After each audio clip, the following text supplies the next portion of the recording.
Today we're comparing the new Galaxy Tab A9 Plus to one of the new tablets from Lenovo, the Tab P11 Gen 2. Which one of these is the better option? Well, I think this one's actually pretty close. So let's go ahead and get started.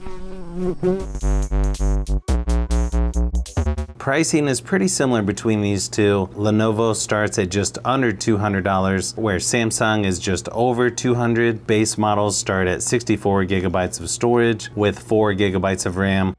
As far as the screens go, you've got an 11-inch TFT LCD display for Samsung with 1200 by 1920 resolution versus a little larger 11.5-inch IPS LCD display for Lenovo with 1200 by 2000 resolution. The Galaxy Tab is up to 90 Hz refresh rate versus 60 Hz for the Tab P11, but I feel like when you put these two next to each other, the Tab P11 looks a little better than the Galaxy Tab. It seems a little brighter with a little better viewing angles, but both of these are gonna look good when streaming YouTube videos or apps like Netflix. But if you want the tablet with a better display quality, I would go with the Tab P11.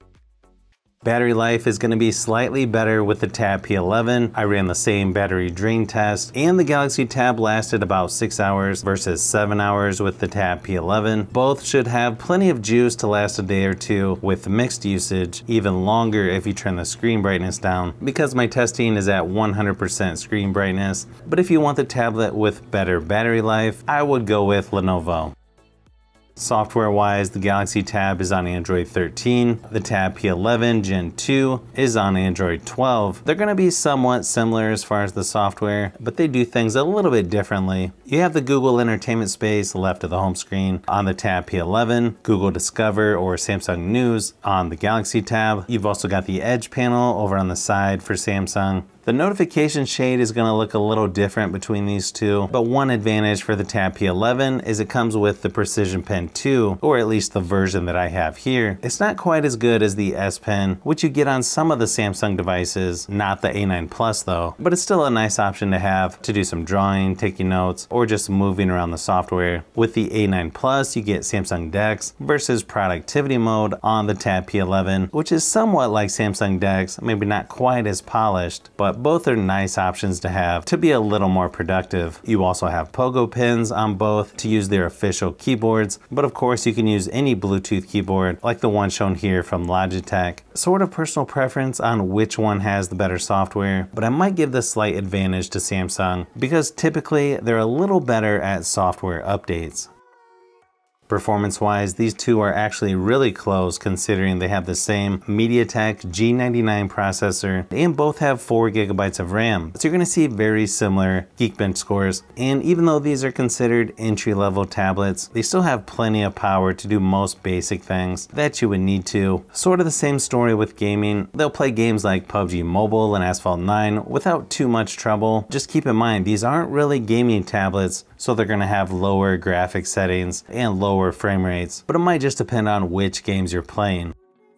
The nice thing is both tablets have a headphone jack and a quad speaker setup, so they're nice and loud. I don't think you can go wrong with either one as far as speakers go, but here's a quick sample just to give you an idea of what they sound like.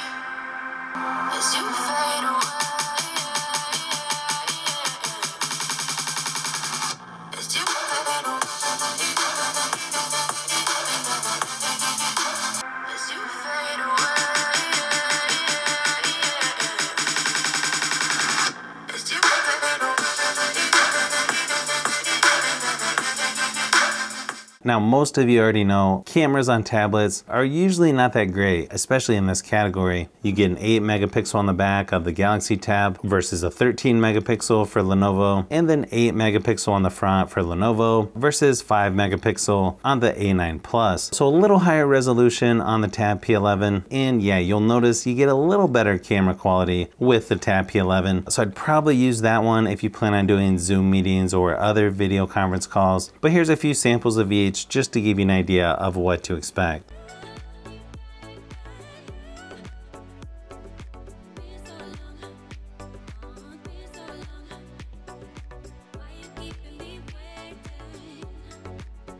so it may depend on what you're looking for, on which one is the better option. If you just need something for streaming, the Tab P11 might have the advantage just because of the better screen quality, but some may lean towards Samsung because they like the software a little better. If you like tablet and phone comparisons, I've got quite a few more that I'm working on, so you'll want to keep an eye out for those upcoming videos.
So if you've made it this far into the video, you may want to say thanks by subscribing, and don't forget to give a thumbs up if this video was helpful. This is Brian from Fishbee Productions. Thanks for watching, and I'll see you on the next one.